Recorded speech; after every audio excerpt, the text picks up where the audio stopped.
In this lecture, actually in previous lecture, introduced the key concepts of performing asynchronous tasks with Android applications using Kotlin Coroutines.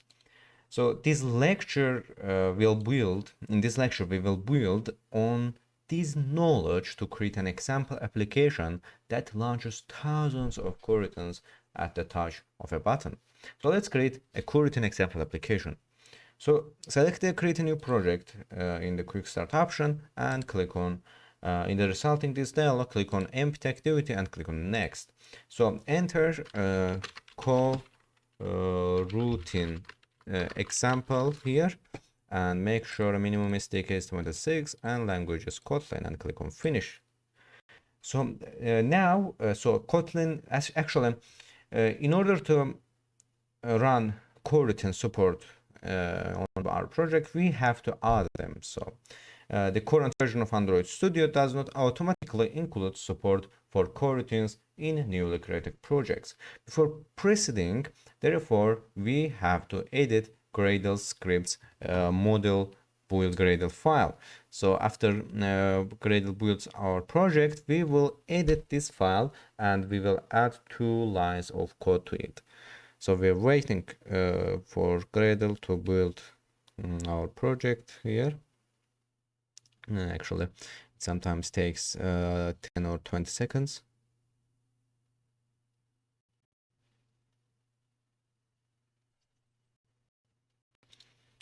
Here. And here we need to open Gradle, click on Gradle here and Gradle and select model example coroutine application here. And here you need to have dependencies, as you can see the line of code here, and add implement to Android coroutines core and coroutines Android here. So implementation and here org JetBrains Kotlinix here and 2 columns here, not 2, it's just 1 columns, and Kotlinx coroutines core and version, for example, what was the version, for example 1. Okay, the last version is 1.4.1 here, and we need implement another Kotlin coroutines here. Implementation org JetBrains Kotlinix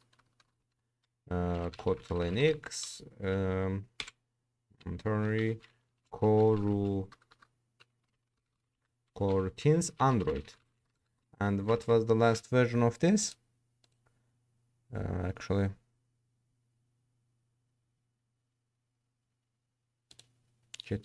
JetBrains.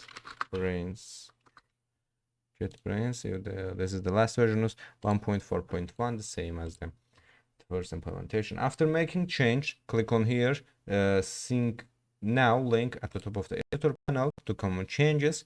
We're configuring project again. You seeing right? Yes. Actually, while this project is configuring, let's start our Android. Actually, it's now downloading, as you can see here. So it's downloaded. We're done with that. We synced it. Let's start our Android virtual device. So we will design user interface now here.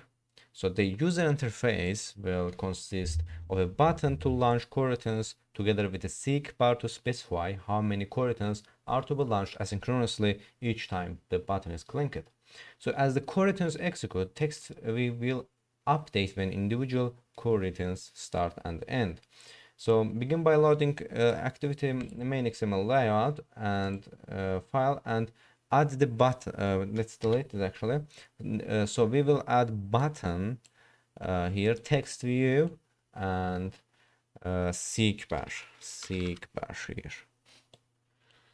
And now the top of it we're gonna have a text view on it. Actually, let's change text size to 24 sp, and here after that we will have an actually we need to another text view here as well.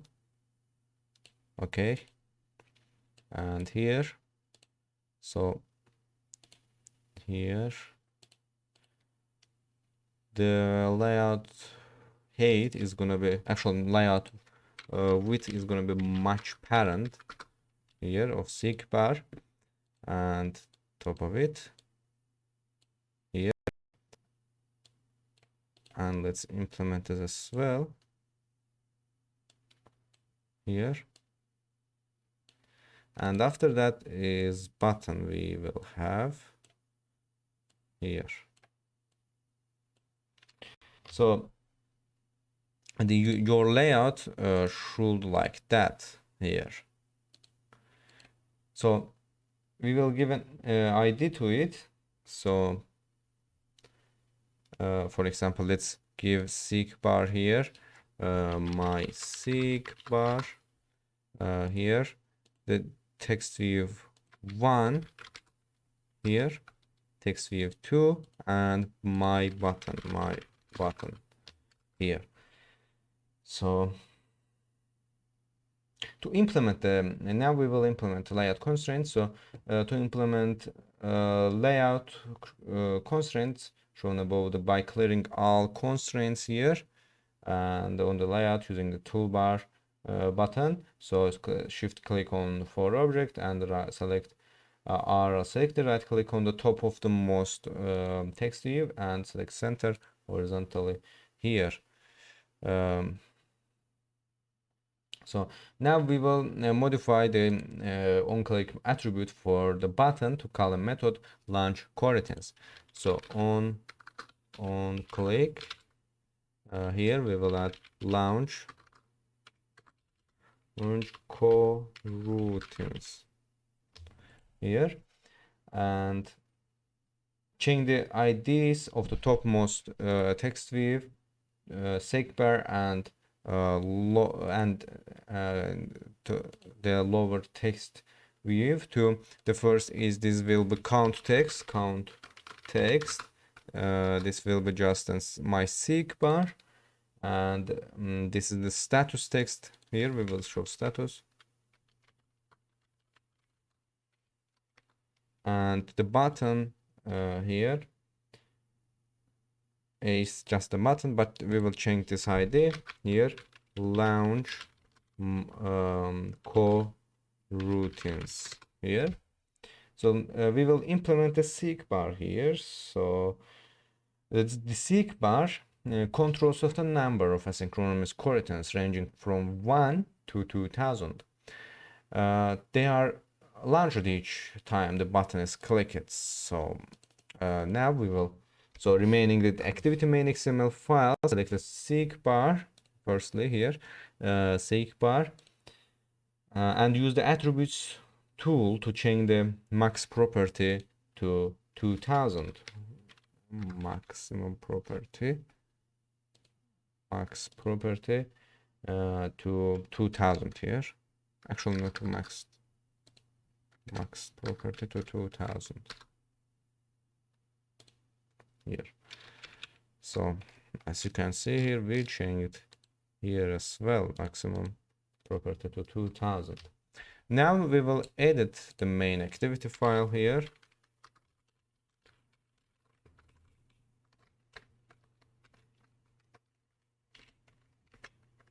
So the main activity file, we will add variable which to store the current slider setting and modify the onCreate method to add seek bar listener. So let's import first the seek bar here. Import Android widget seek bar, and now we will add a count variable inside our class here, main activity class, private variable. We will define this as var, not val, because it's changeable. Count, this will be integer, and it will equal to 1. And after that we have to implement seek bar here. So first we need to declare seek bar outside of the onCreate method. So var late init var my seek bar here, and seek bar, and here we will add my seek bar equals find v by id r.id dot my seek bar. And here we will define the my seek bar on set on seek bar change listener here. So seek bar my seek bar ternary operator dot set on state change set on seek bar change listener, and we will pass this an object to it. So object here, this will be seek bar dot on seek bar change listener. Oops, here let's on seek bar change listener, and here inside it we will add classes to it. So we have to implement the on progress changed and on start tracking, on stop tracking methods to it in it. And here, as you can see, we implemented and we have not any error. So we will change on progress changed for here firstly. So actually we need to yes, as you can see here, we have integers, progress, and form user seek bar here. So here we will add count equals progress. So we defined count here. So it will equal to progress, and count text here. We have to implement count text first. This is the status text and this is the count text, right?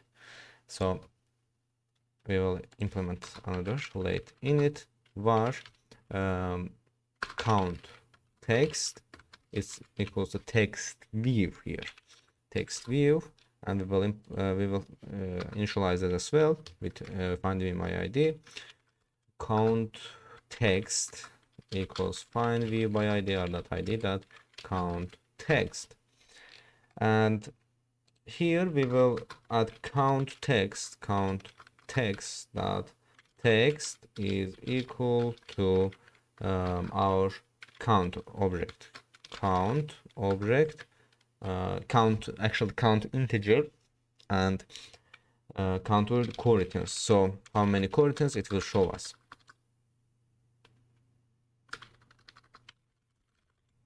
Coroutines.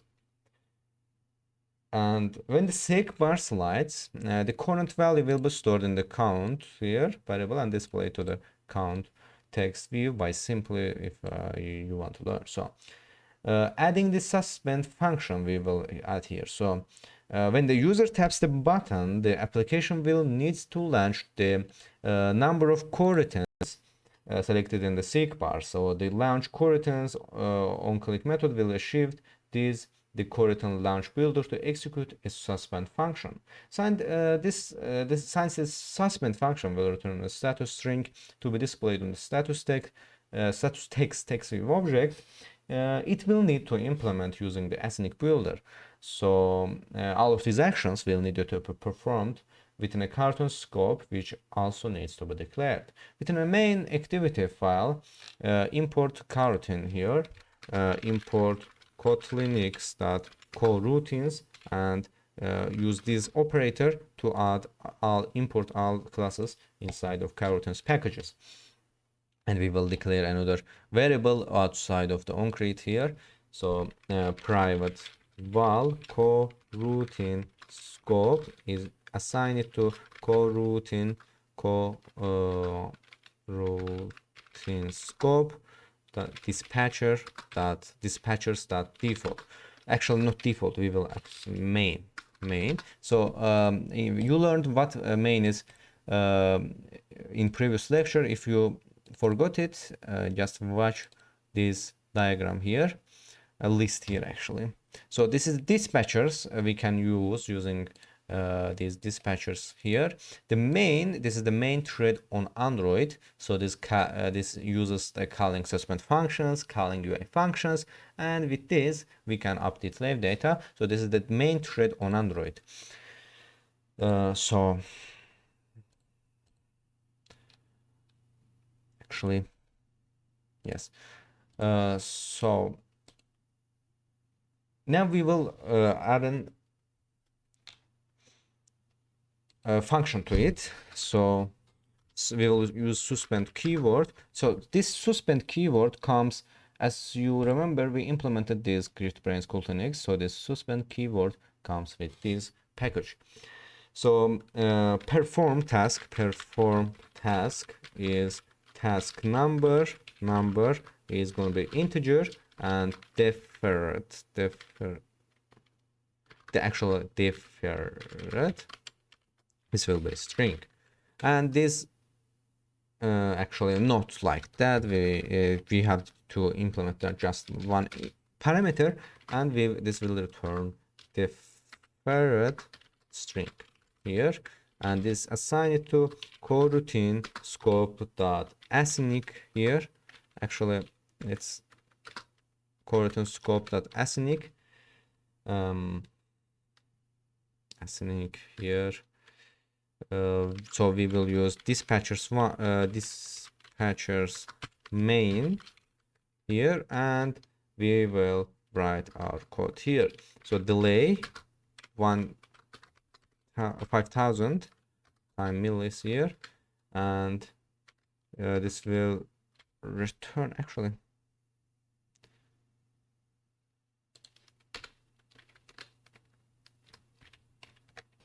So this will return async and finish it coroutine here, and we will add task number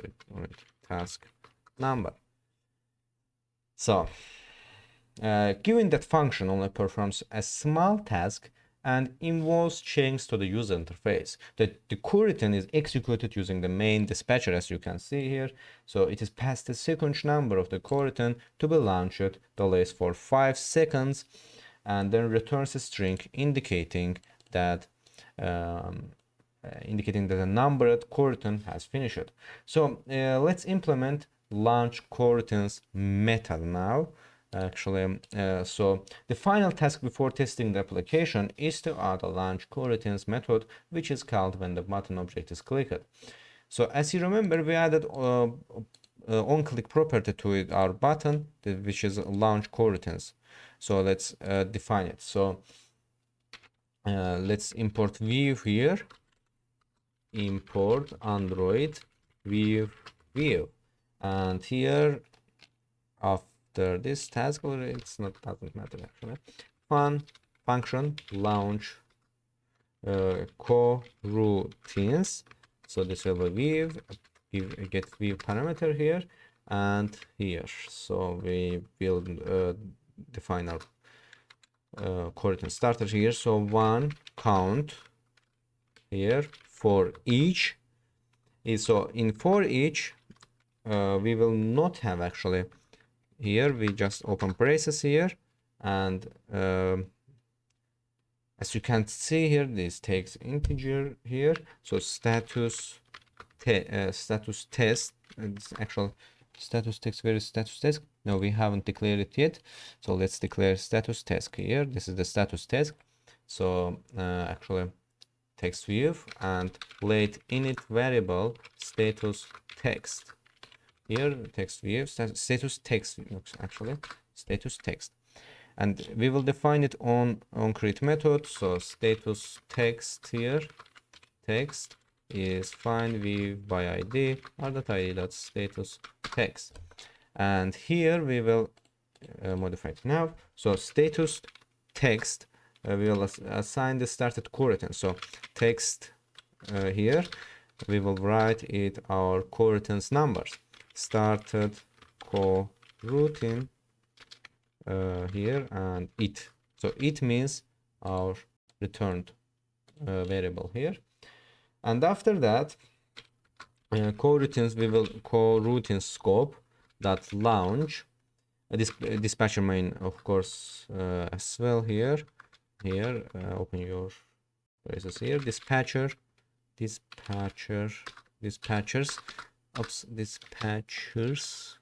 dot main, and then open braces here, and then status text here, perform task, it will be it, and await here. So these methods implements a loop to launch the requested number of coroutines and updates the status text view each time a result is returned from the completed coroutine via await. So let's test the application. So actually we don't have any errors, so let's start here. It's starting now.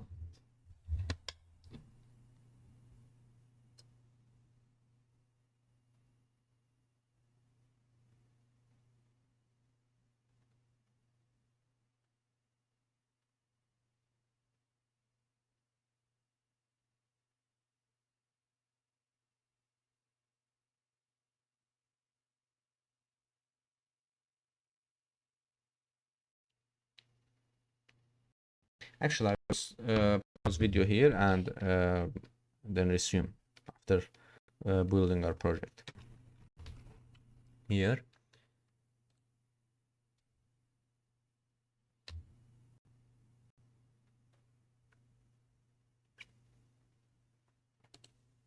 We are waiting on it.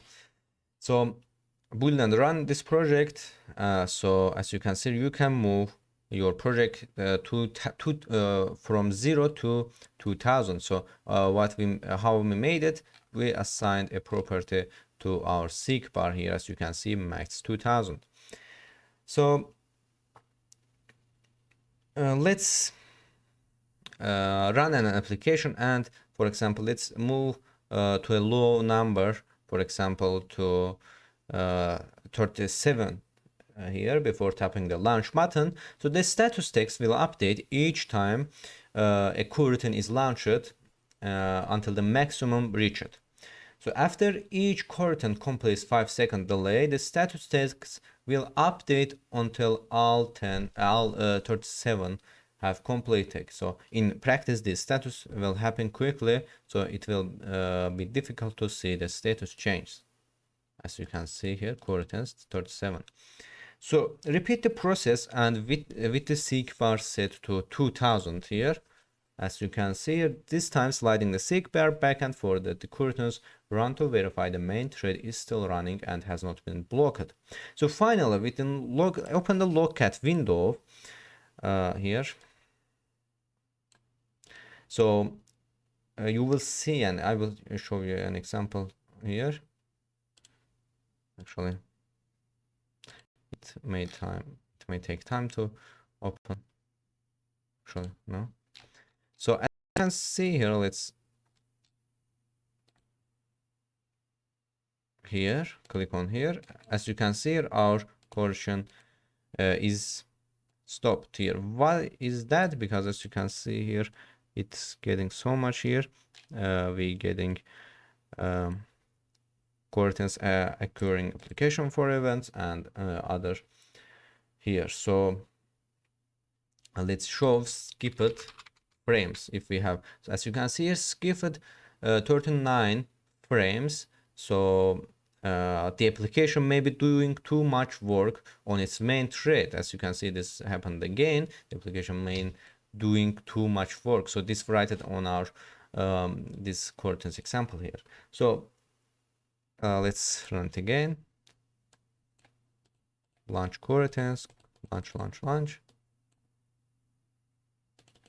As you can see here, 39 frames and 85 frames skipped again. So although the continues to function, clearly the volume of coroutines running within the application are beginning to overload the main thread. So the fact that this is only occurs when the tens of thousands of coroutines are executing concurrently, so is a testament to the efficient efficiency of the Kotlin coroutines. When this message begins to appear in your own applications, however, it may be sign either that too many coroutines are running or the asynchronous or workload being performed is too heavy for the main thread. This being the case, a different dispatcher may need to be used, so perhaps making the with context builder. So building in the information covered in previous lecture actually. So this lecture has stepped through the creation of an example application that demonstrates the use of the Kotlin coroutines with an Android application. So the example demonstrated the use of the main dispatcher. Here, as you can see, we used main dispatcher to launch thousands of asynchronous coroutines, including returning tasks.